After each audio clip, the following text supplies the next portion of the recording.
How is the Modi government trying to make solar viable in India? And how is that going to have a lasting impact on this payback period of 3 to 5 years? Right. So I think government of India has been extremely smart and thoughtful about how the residential solar, boost is being given to the industry. Like you said, when the Godfather wants something to happen, it more often than not does happen.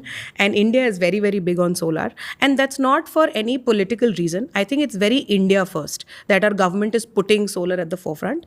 Like earlier, coal and oil used to be a sign of energy independence, that you're not dependent on other countries, especially in the wake of all the geopolitical crisis that's happening. Solar is the new definition of energy independence. Like I said, solar is the new oil, right? So one, we want energy independence. Two, we are heavily dependent on imports for oil and coal, and hence we want to reduce that. And that's why there is so much boost in India for domestic manufacturing as well, to put up solar panel manufacturing facilities in India.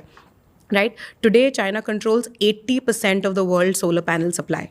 And every country is looking at a China plus one sourcing strategy. Nobody wants to be dependent on China. And hence, it's a great opportunity for India, Vietnam, Thailand. All of these countries are investing big time into solar panel manufacturing, right? So I think that's the second important thing. The third important thing is that solar is the cheapest source of electricity available. So I'm again going to delve into some numbers very, very quickly. Yeah. The cost of producing power from a new solar power plant with these new panel prices is just 2 to 2.5 rupees per unit. These are large power plants, large utility scale power plants.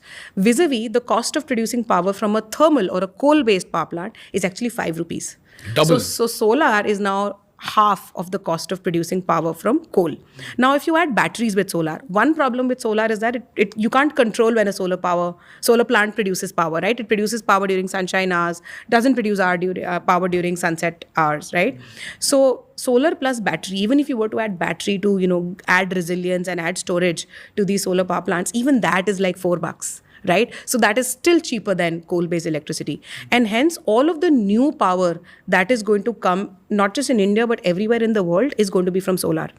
In the last 5 years, if you add all of the new power capacity added by the world, from all sources of power on one end, add hydrothermal, nuclear, all sources of power at one end, and take solar at the other end.